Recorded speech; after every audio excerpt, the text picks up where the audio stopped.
Tammy was only 21. Young, full of life, and glued to her phone like every other girl her age. She had soft brown skin, small eyes that always looked tired, and a smile that could melt a room.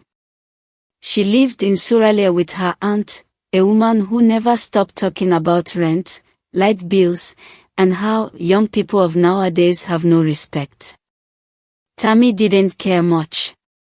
Her world was inside her phone, TikTok, Snapchat, Instagram, and late-night voice calls. Her best friend, Zina, was the closest thing she had to family. They had met at a campus event in Yoba Tech 2 years ago, and since then, they were like twins.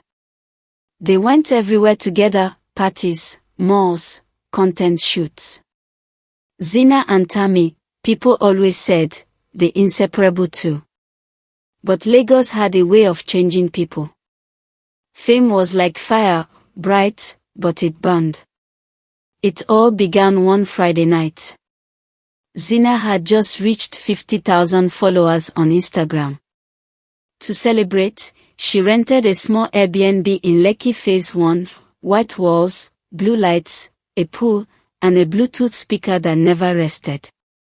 There was laughter, champagne, and loud Afrobeats. Everyone was recording, snapping, and shouting, "We outside." Tammy sat by the pool, her phone in her hand, smiling faintly. She watched Zina dance in front of the camera, perfect hair, perfect moves, perfect fake smile. "Tammy," Zina called, laughing. "Come and do the dance with me now."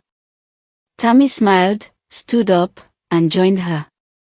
The phones were rolling. They moved together, swinging hips, flipping hair, laughing for the lens. But deep inside, Tammy's smile didn't reach her heart. She had seen too much. Too many late-night messages from men she didn't trust. Too many lies Zina told to stay relevant. Too many secrets. Still, she said nothing. Friendship meant silence sometimes. Until that night, when everything changed. The next morning, Lagos woke up to chaos. On Twitter, hashtags were flying, hashtag Zinitape, hashtag Lekogirls, hashtag bestfriend gone wrong. A video had leaked, a short, shaky clip showing Zina in a room, half-dressed, shouting, crying, then suddenly, silence. A blurred figure stood over her. A voice, low and trembling, whispered, "I'm sorry, Zina. I didn't mean to." Then the camera fell. The comments exploded. "Who posted this? That's Tammy's voice. Oh my God, she killed her friend. This Lagos generation, no fear again." Tammy's name trended by sunrise. Her Instagram disappeared by noon. By evening, police had come for her. At the police station, she sat in a small room with white walls and buzzing fans. Her eyes were swollen. Her phone, confiscated. Across the table, a detective stared at her quietly. "Why did you do it?" he asked. Tammy didn't speak. Her lips trembled. "Was it jealousy?" he pressed. Still silence. She only whispered, "You don't understand." Outside the station, the world was boiling. Influencers made videos, journalists wrote headlines, and gossip pages posted her old pictures with captions like, "Signs we ignored." Even her aunt refused to answer her calls. By nightfall, only one question remained in every mouth: why did Tammy kill her best friend? The next morning, the sun came out slow and dull, like even the sky was tired of Lagos noise. Tammy sat on the iron bench inside the police cell, her hair rough, her face swollen. She had not slept all night. Her fingers shook whenever she tried to drink water. Her mind kept replaying that night, the fight, the shouting, the way Zina's eyes had looked before everything went dark. Detective Bamedil came in quietly, holding a brown fire. He was tall, dark, and calm. The kind of man who didn't rush to talk. He dropped the file on the table and said softly, "Tammy, let's start from the beginning." Tammy didn't look up. "I already told you everything." Tammy looked up now, her eyes wet. "Because she wanted to destroy me." Bamedil frowned. "Destroy you? How?" Tammy breathed slowly. "You won't understand. Everyone loved Zina online, but nobody knew what she was really like. She was different when the cameras were off." 2 weeks before the video, they had both attended a brand influencer event in Lekki. Zina had arrived late, wearing a bright orange dress, smiling for the cameras. Tammy had helped her fix her wig and adjust her makeup. But later that night, Zina whispered something to her that still haunted Tammy's mind. "You're wasting your beauty, Tammy. You're not smart like me. You don't know how to use what you have." Tammy had frowned. "What do you mean?" Zina smiled slyly. "These rich men don't care about love. They care about image. Let them take you out, give you gifts. Pretend to like them. Then move on. That's how you rise." Tammy had shaken her head. "That's not me, Zina. I just want to create content, live decent." Zina laughed, sharp and cold. "You're too naive. Lagos doesn't reward good girls."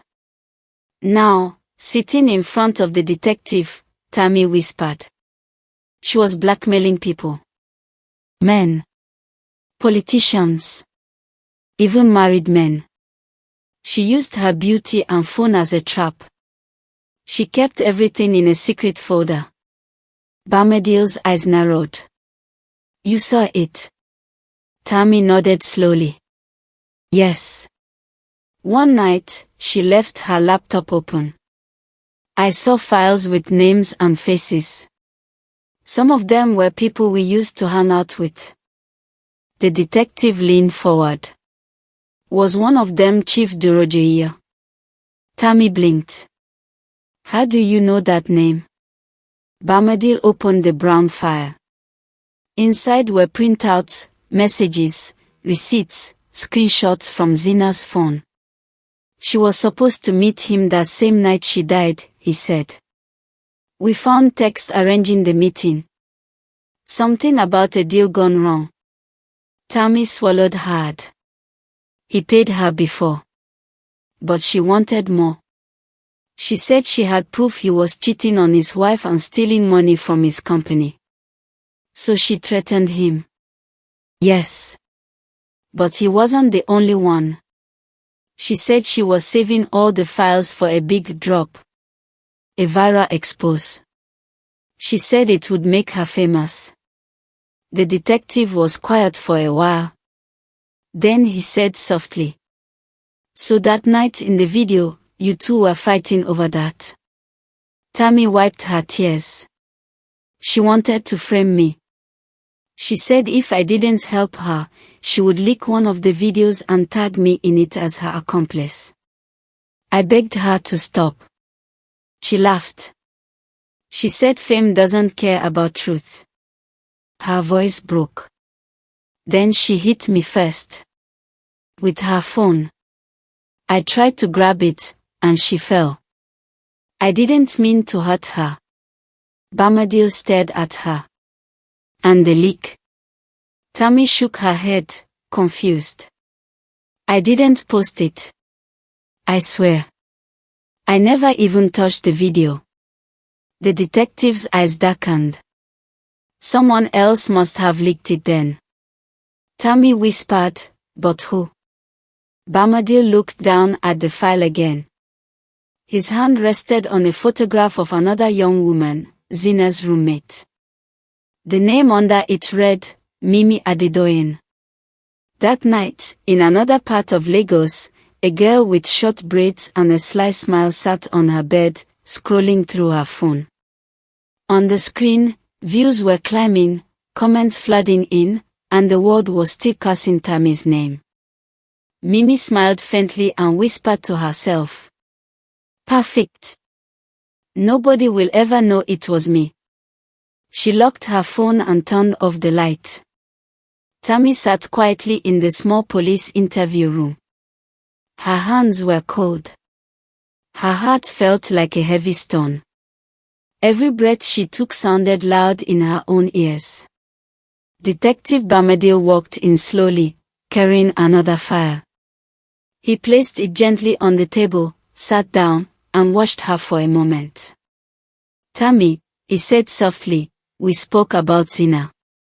But now, we need to talk about someone else." Tammy looked up slowly. "Who?" He opened the file. Inside was a picture of Mimi, short braids, sharp eyes, a small smile that looked harmless at first glance. "This girl," Bamadil said, tapping the picture lightly, "was the last person who logged into Zina's phone before the video leaked." Tammy's lips parted in shock. "Mimi. But she wasn't even at the party that night." "That's why we need answers," Bamadil replied. "And you're the only one who can tell me how close Mimi and Zina really were." Tammy swallowed.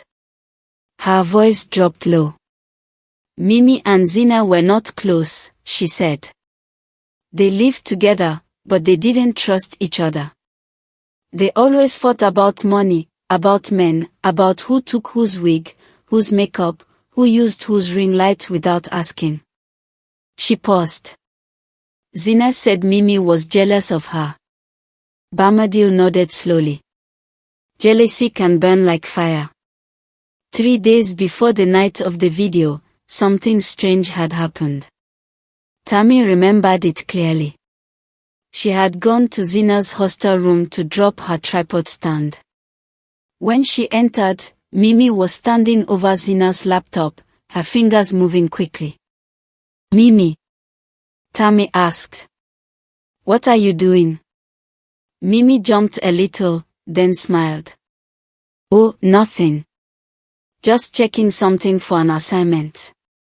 Tammy didn't think much of it at the time. But later that night, she overheard Mimi whispering on the phone. "Yes. I have what you need." "No, she doesn't know. Just send the money." The voice was low, sharp, and full of excitement, like someone who had waited too long for an opportunity. Tammy had walked away quietly that night, too tired to think. But now, in the police station, every word returned like thunder. She whispered, "Detective. I think Mimi copied Zina's files." Bamadil leaned closer. "What makes you say that?" Tammy told him everything, the laptop, the whispering, the strange smile Mimi had that night. When she finished, the detective closed the file slowly and stood up. "Follow me," he said. They walked down a long corridor. The fans hummed above their heads. A policewoman opened a door, and there, sitting calmly on a wooden bench, was Mimi. She looked up. Her face showed no fear. No shock. Nothing. "Tammy," she said with a small smile. "You finally decided to talk." Tammy froze. Her heart jumped. Detective Bamadil stepped aside. "Mimi," he said, "tell her what you told us." Mimi leaned back slightly, crossed her arms, and spoke with a soft, cold tone. "I leaked the video." Tammy gasped. Her knees went weak. She held onto the bench beside her to stop herself from falling. "Why?" she whispered.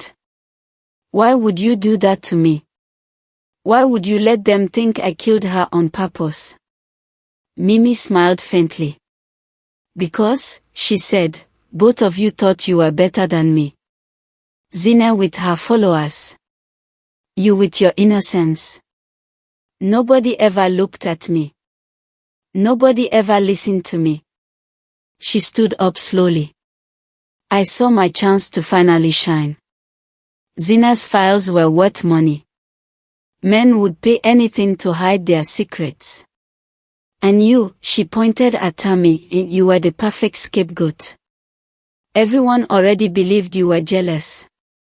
Tammy shook her head, tears filling her eyes. Mimi, people are calling me a murderer. Mimi shrugged, her voice calm like a still river. That's not my problem. Detective Bamadil finally stepped forward. Mimi Adedoyin, he said firmly, you are under arrest for blackmail, extortion, evidence tampering, and obstruction of justice. 2 officers stepped in. Mimi laughed a little, a short, bitter sound. Do you think arresting me will stop anything? She whispered. Zina had deals with powerful people. She played with lions. One of them was the reason she died that night. Not Tammy. Not me. Tammy looked up sharply. What do you mean? Mimi smiled again, a slow, dangerous smile. Ask Chief Dorojoye, she said. He knows why Zina didn't survive. The room fell silent. The air seemed to freeze. Even Detective Bamadil stopped breathing for a moment. Because that name, that man, that secret, was bigger than any of them knew. And the real reason Zina died was deeper, darker, and far more dangerous than jealousy. The night outside the police station was quiet, but inside Tammy's heart, everything was shaking. She sat on a small chair, holding her hands tightly, breathing slowly, like a little child trying not to cry. Detective Bamadil walked back into the room. He closed the door softly, like someone who didn't want to wake trouble. Tammy, he said gently, we must talk about the name Mimi just mentioned. Tammy nodded. Her voice was small. Chief Dorojoye. The detective sat down. His face looked tired, but his eyes were sharp like a hunter's. Yes, he said. That man. The one Zina and Mimi were talking to. The one you all thought was helping you. Tammy felt her chest tighten. She remembered his big smile. His heavy perfume. The way he spoke like a father, until his eyes turned cold. Detective, she whispered, Zina told me he wanted to sponsor our show. She said he liked the ideas. Bamadil shook his head slowly. That man does not like ideas. He only likes control. 3 weeks before Zina died, something had happened that Tammy never forgot. Zina had burst into her room late in the evening. Her breath was fast. Her eyes were wide. She locked the door and whispered. Tammy, we must be careful. Tammy sat up. Why? What happened? Zina looked around the room like someone hiding from a ghost. Chief took my phone today, she said. He said he wanted to see our old videos. But when he opened the gallery, I saw he already had copies. All our drafts. Even our private clips. Tammy's eyes grew big. How? I don't know, Zina said. But he warned me. He said if I stop working with him, he will release everything. Tammy remembered holding Zina that night, patting her back gently like a child. It will be okay, she said. But Zina had whispered. No, Tammy. It will not be okay. Chief is dangerous. Now, in the interrogation room, Tammy told the detective everything. Detective Bamadil listened quietly, his hands resting on the table, his face growing harder with every word.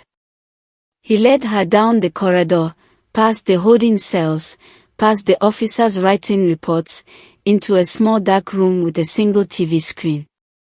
On the screen was the uncut video, the one Mimi had tried to hide. Detective Bamadil pressed play. There was Zina. Crying. Shaking. There was Tammy. Holding her friend, begging her to calm down.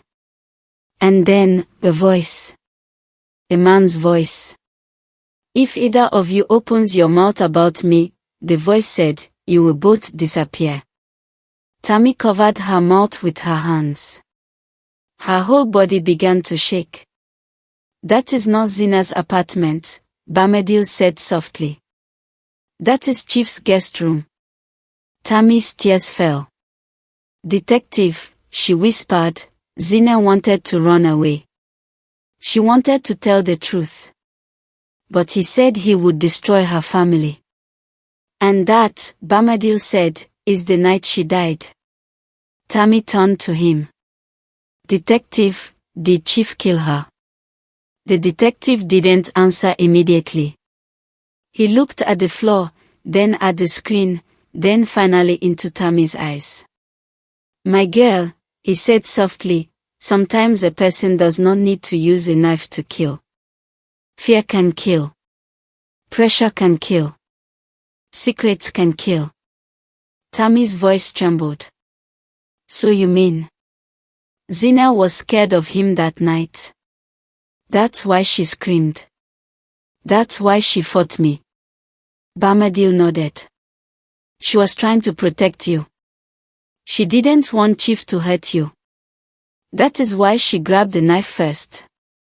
Tammy closed her eyes. Her tears fell like small drops on the floor. Later that night, around 11:40 p.m., the lights in the station flickered. Tammy jumped. The room felt strange, too quiet, too cold, too empty. Detective, she called softly. Bamadil quickly grabbed a torchlight and walked to the door. Stay here, he said. Do not move. Tammy sat still. Her heart beat so hard she could hear it in her ears. Then a deep voice echoed through the dark hallway. Where is the girl? Tammy froze. She knew that voice. She had heard it on the video. She had heard it in her nightmares. Chief. He was inside the building. Detective Bamadil rushed back into the room and locked the door. His face was serious now, sharp like a lion's. Tammy, he whispered, hide behind the cabinet. Do it now. Chief stopped right in front of the door. Detective, open the door. Let us talk like men. Bamadil stood straight. This is a police station, he said. You cannot just take people. Chief tapped the door lightly with his finger. The sound echoed like a warning. Detective, he said, I have friends everywhere. Even here. Do not fight what you cannot win. For a moment, everything went quiet. Tammy could feel her heart pushing hard against her ribs. Detective Bamadil shouted, Officers. Secure the hallway. Chief stepped back. You will regret this, he growled. Then his footsteps slowly faded away. The morning sun rose slowly over Lagos, but inside Tammy's heart, there was no morning. Only fear. Only shaking. Only the memory of Chief's voice outside the door. Detective Bamadil placed a cup of warm tea in front of her. Drink, he said gently. It will calm you. Tammy held the cup with both hands. They trembled so much the tea almost spilled. Detective, she whispered slowly, why does Chief want me so much? Why does he want the video back? Bamadil looked at her with serious eyes. Tammy, he said, that flash drive you saw, it has more than one recording. It has many secrets. And some of those secrets are bigger than Zina's story. Tammy blinked.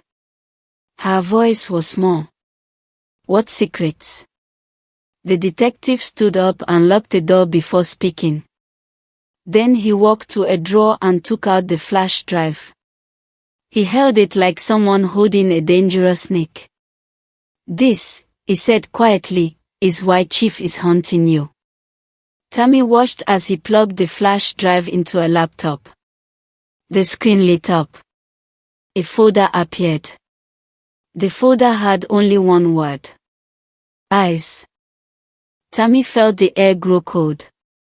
What is that? She whispered. Bamadi clicked it. Inside the folder were many video files. More than 20. Each video had a name written on it. Girl_1. Girl_2.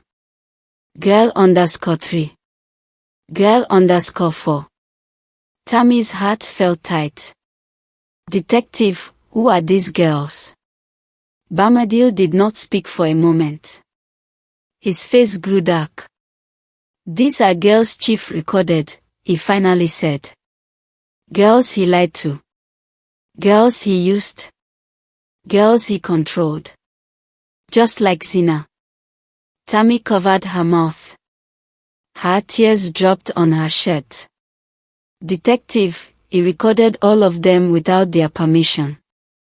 Yes, Bamadil said. And he kept these videos to scare them. To silence them.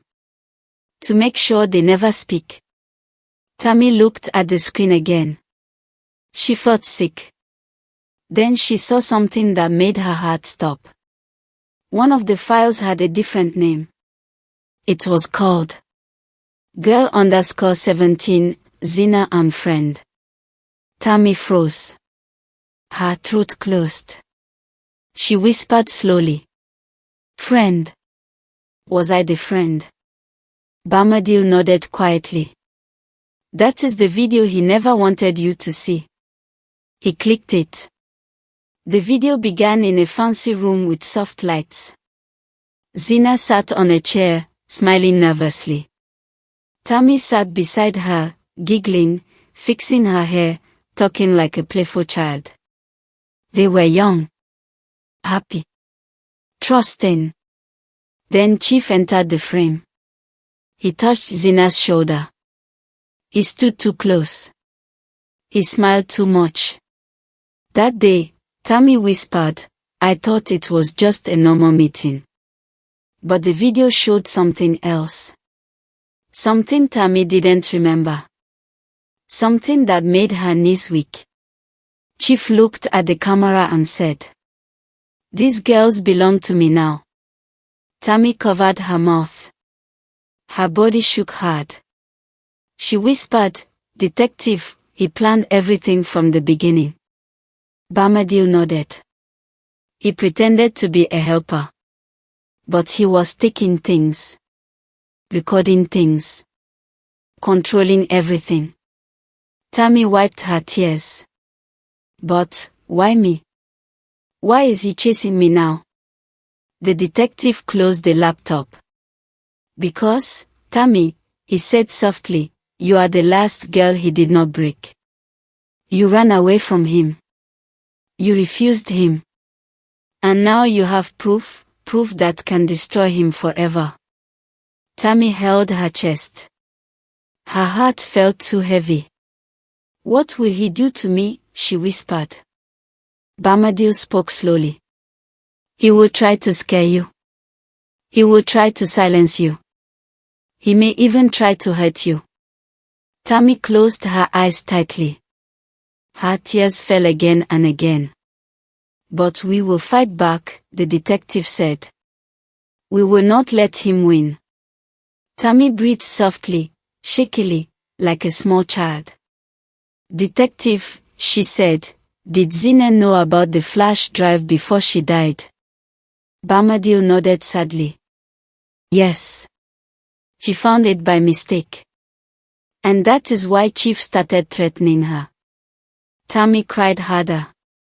So, Zina didn't die because she was jealous, she died because she was scared. Yes, Bombadil whispered. And because she tried to protect you. Tammy's body shook. Her heart broke all over again. Zina, her best friend, had been fighting a monster while smiling every day. Now that monster wanted Tammy too. Detective Bombadil stood up. Tammy, he said gently, there is one more thing you must see. He opened another file. This one had no name. Just a number. 41. Tammy, he said softly, this is the night everything happened. Tammy held her breath. Her heart beat loudly in her ears. She whispered, play it. And the screen turned black as the truth finally began to show itself. Detective, she whispered, start it. Bombadil clicked play. A soft light appeared. The video showed a big room, Chief's private lounge. It was quiet inside, like the air was holding its breath. Zina was standing near the door. Her hands were shaking. Her face looked scared, really scared, like someone who had seen a shadow with teeth. Tammy held the edge of her chair. Zina, she whispered softly. On the screen, Zina paced back and forth, crying quietly. Then Chief entered. He closed the door behind him. Slowly. Like a wolf closing the gate behind a lamb. His voice came first. Why did you go through my things, Zina? Her voice trembled. I didn't mean to. I was just looking for my charger. And you found the flash drive. Zina swallowed loudly. She nodded. Please, sir. I won't tell anyone. I swear. Chief stepped closer. You already told someone. Zina froze. Her eyes widened. Her lips trembled. And no. I didn't tell. Chief slammed his hand on the table. The camera shook.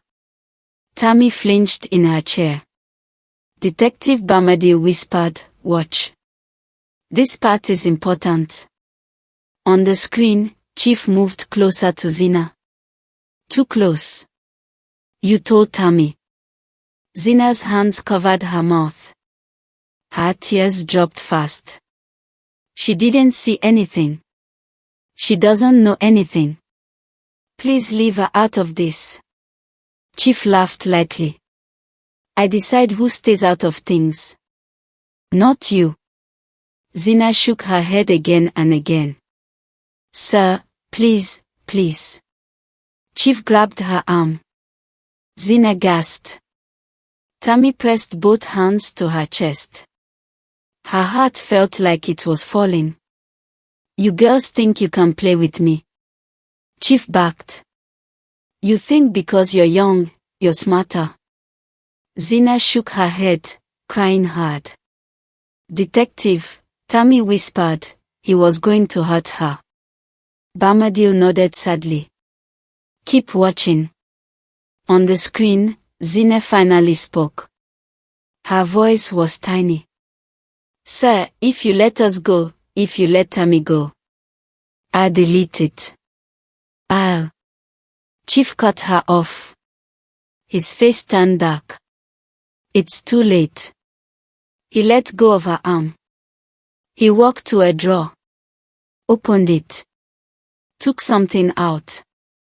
A small silver object. At first Tammy couldn't see it clearly. Then the camera moved a little. Her breath stopped. It wasn't a gun. Not a knife. It was a syringe. A filled syringe. Tammy whispered. No. Chief walked slowly toward Zina. Like a storm walking toward a candle. Zina backed up. Her voice cracked. Sir, what is that? He spoke calmly. Too calmly. Something to help you relax. Zina shook her head. She cried louder. No, please. No. Don't touch me. Don't touch me. Chief grabbed her wrist. She tried to run. He pulled her back. She screamed. Loud. The room trembled with the sound. Tammy covered her face. Detective, no, stop the video. Barmadil paused it. The screen froze on Zina's face, wet with tears, full of fear, mouth open in a silent scream. Tammy shook her head, crying. It wasn't my fight, she whispered, but she was trying to protect me. The detective nodded. Yes. She wanted to keep you out of danger. After a long moment, Barmadil whispered. Tammy, are you strong enough to see the rest? Tammy wiped her tears slowly. She nodded once. Play it. The video continued. Zina struggled. She kicked. She pushed. She fought like someone trying to save her last breath. But Chief overpowered her. He held her arm. He pressed the syringe to her skin. Zina screamed again. She fell to the floor. Her breath turned fast. Her body shook. Chief stepped back. He breathed out slowly. No fear. No guilt. Only annoyance. He whispered. I told you girls never to cross me. Zina's eyes fluttered. She whispered softly. Tammy, run. Then her body went still. Completely still. Chief stared at her for a long moment. Then he whispered. This is what happens to girls who get too curious. The video ended. The screen turned black. Tammy cried quietly. Her tears dropped on her hands like warm rain. Detective, she said, her voice shaking like a leaf, I didn't kill my friend. Barmadil shook his head. No. You didn't. She died because she tried to protect me, Tammy whispered. Yes. And now he wants me. Yes. And he will never stop. The detective nodded slowly. Tammy, this is why we must fight him. Not with fear. With truth. Tammy wiped her face, breathing in slowly. Deep. Determined. Her voice grew stronger. What do we do now? Barmadil closed the laptop. We expose him, he said. We bring everything into the light. Tammy nodded. But then, a loud crash came from outside. Like someone kicking a door. Tammy jumped. Detective Barmadil rushed to the window. His face changed. Tammy, he whispered, hide behind the table. Now.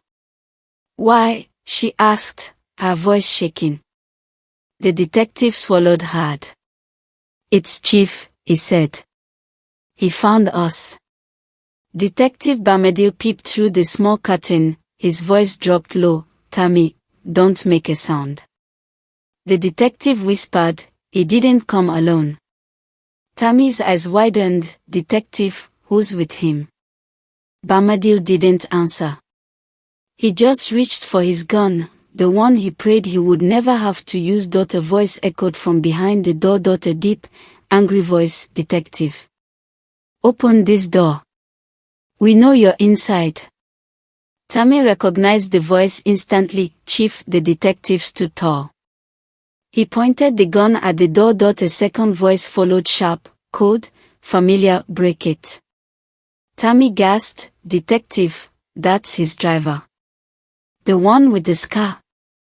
Barmadil nodded slowly. Yes. He's dangerous. More dangerous than Chief. Suddenly, boom. The door cracked. A piece of wood flew off and hit the floor. Tammy hugged her knees tight. Detective, please tell me we will survive. He didn't look back. But his voice was calm. "I will do everything to protect you." The door shook again. Boom. A second crack. The hinges started bending. Bombadil rushed to Tammy. He knelt beside her. "Tammy, listen to me. When I tell you to run, you run. Don't look back." She shook her head hard. "No, I can't leave you. You must. You're the one he wants."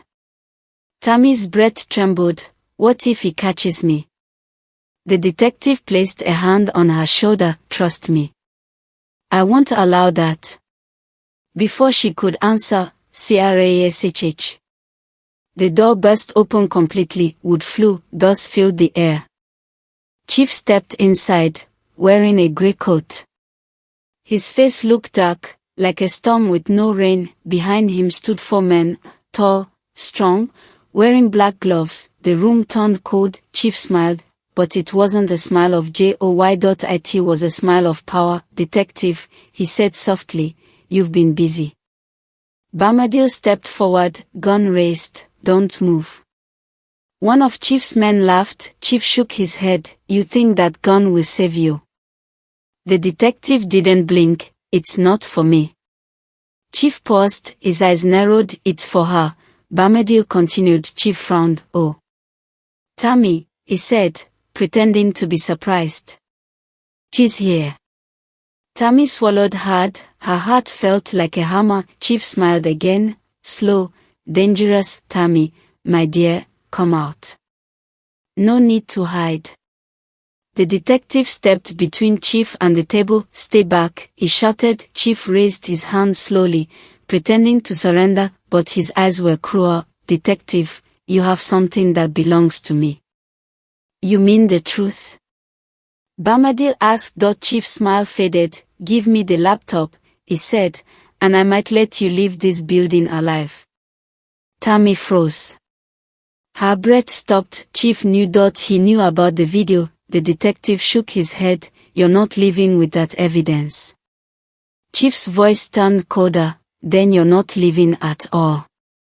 He snapped his fingers. His men charged forward. The detective fired once. Bang! 1 man fell. Tammy screamed. Chaos broke loose. Chief ducked behind a shelf. The driver charged at Bombadil. They struggled. The gun slid across the floor. Tammy gasped. "Detective! Run! Tammy!" Bombadil shouted. "Run!" Tammy stood up. Her legs shook, but she ran. She ran to the back door of the office. Chief saw her. He shouted, "Stop that girl." 2 men chased her. Tammy pushed the door, locked. She banged it with her hands. "Open. Someone open." No one answered. She turned around. The 2 men were almost there. She grabbed a stool and threw it at them. It hit 1 man's shoulder. He groaned. The other kept running. Tammy backed up. Her eyes were wet. Her heart burned. "God, please." The detective punched the driver hard and grabbed the gun. "Tammy, down." She dropped flat on the floor. Bang. The bullet hit the man chasing her. He fell. Tammy crawled away from him fast. Chief stepped out again, furious. His eyes were red. His voice shook with anger. "Tammy, do you think you can escape me?"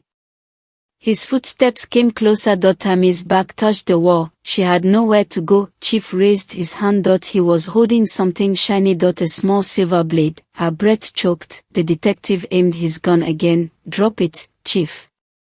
Chief laughed. "You won't shoot. You're too noble." Bombadil took a deep breath. Tammy shook her head quickly. "Detective, don't." Chief stepped closer.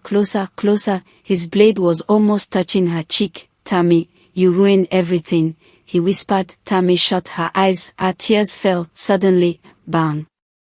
The whole room went silent. Chief staggered. His eyes widened. He looked down. Blood. Then he collapsed, right in front of Tammy. Tammy screamed. Bombadil rushed to her and grabbed her arm. "Come. We must leave now." "But, is he dead?" she whispered. "I don't know." "Move." They ran through the corridor. Alarms went off. More footsteps rushed in the building. Tammy's heart raced like a drum in a festival outside. The night looked dark, dangerous, alive, and somewhere inside her chest, a new fear grew. Chief was down. Detective Bamadil pulled Tammy by the hand. "We must go," he said. His voice was firm, but his eyes were tired. Behind them, loud voices grew closer. "Find them," a man shouted. Tammy's heart beat fast like small drums. "Detective, where are we going?" "Out," he said. "Away from Chief's men." "Tammy," he said softly, "we cannot go to your home. They will look for you there." She nodded, scared. Her voice was small. "Detective, what about Chief? Is he dead?" Bamadil sighed. "I don't know," he said. "But even if he is, his men are still alive." Tammy shivered. They walked fast through the narrow road, listening for footsteps. Suddenly, a car engine started somewhere behind them. The detective pulled her behind a shop. "Stay still," he whispered. The car passed slowly. The driver looked around, searching. Tammy covered her mouth with her hand to stop her breathing from sounding too loud. After a moment, the car moved away. The detective waited. He listened. When he was sure the danger was gone, he took her hand again. "There's a safe house not far from here," he said. "You'll hide there tonight." Tammy nodded. They walked again. The streets of Lagos were quieter than usual. No laughter. No music. Only the soft hum of night. After a long walk, they reached a small house with peeling paint. "This is it," the detective said. He knocked 3 times. An old man opened. "Bring her in," the old man said. Tammy entered. The house was small, warm, and smelled like wood smoke. The old man looked at her with gentle eyes. "You are safe here."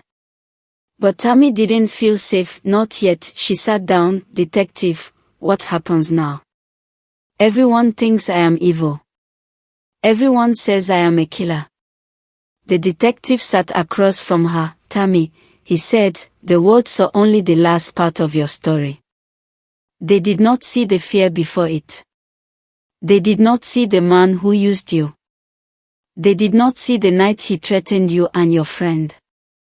Tammy's voice trembled. "But the internet will not listen." "Maybe not," he said. "But the court will." She looked at him. "Will they believe me?" "Yes," he said softly. "We have proof now. The laptop has everything. The messages. The files. The voice. Everything." She breathed out slowly. For the first time, her shoulders relaxed a little. The detective looked around the room. "Tammy, there is more." Her eyes lifted. "More?" "Yes," he said. "Your friend. Tomowa, she did not want to hurt you. She was scared. She was confused. She made mistakes, but she was not your enemy." Tammy's eyes filled with tears. "I know," she whispered. "I still see her face."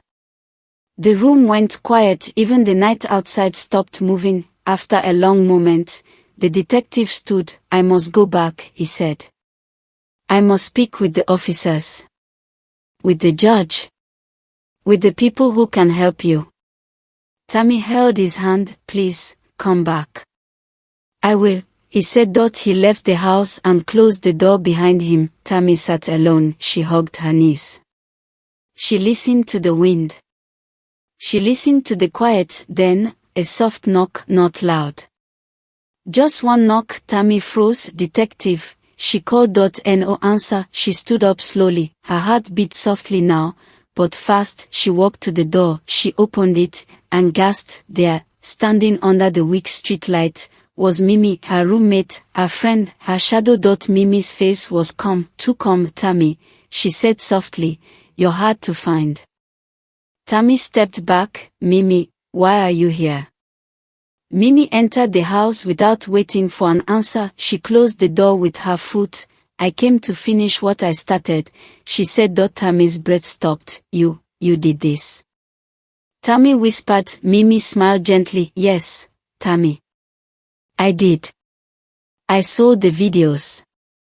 I sent the clip. I made the world believe you did everything." Tammy felt the room spin, but why? Mimi touched her hair gently, like sisters used to do, because you and Tomowa had everything, she said. The likes.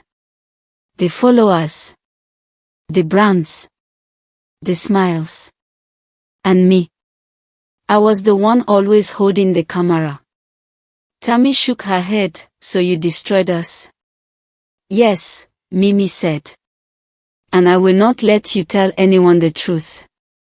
She pulled something from her pocket, silver, sharp. Tammy's eyes widened. She stepped back until her legs hit the chair. Mimi, please. No, Mimi said softly. You ruined my plan. You made the detective look at me. You must not leave this house. Tammy began to cry. Mimi, we were family. Mimi laughed. Family does not shine while the other stands in the dark. She raised the blade, but then, bang. The door burst open. Detective Bamadil ran in. His gun was in his hand. Mimi. Drop it.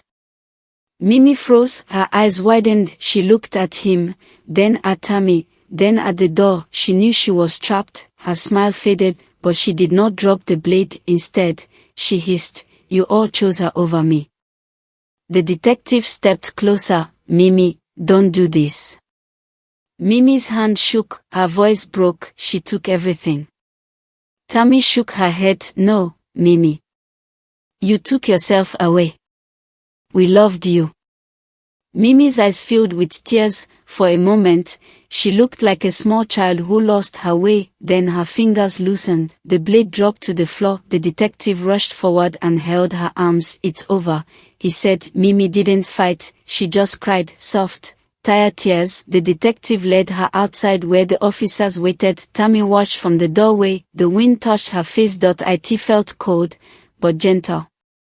The detective came back inside. He looked at her with soft eyes. Tammy, he said, it is finished.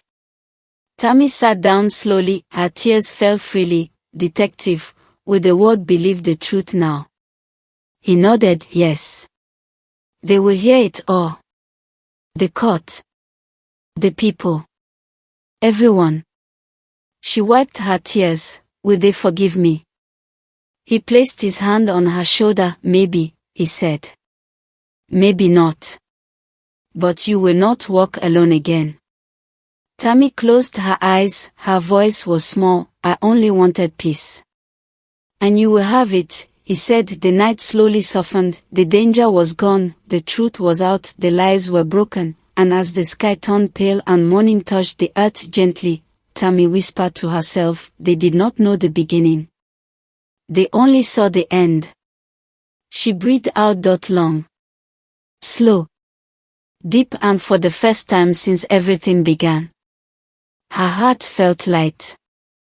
The story was over. But she was still alive. And now, she could finally rest at the end.